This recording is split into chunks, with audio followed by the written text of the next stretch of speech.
শাহিদ হাসান উপস্থিত আমার প্রিয় নেতা যার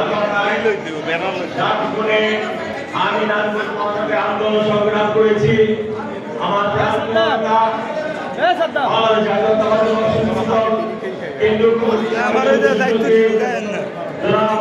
আব্দুল রহিম ভাই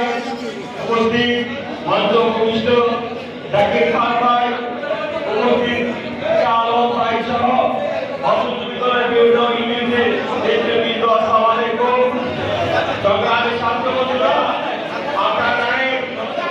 যে দীর্ঘ 15 বছর স্বৈরাচারী শেখ হাসিনার সরকারের বিরুদ্ধে আন্দোলন সংগ্রাম করে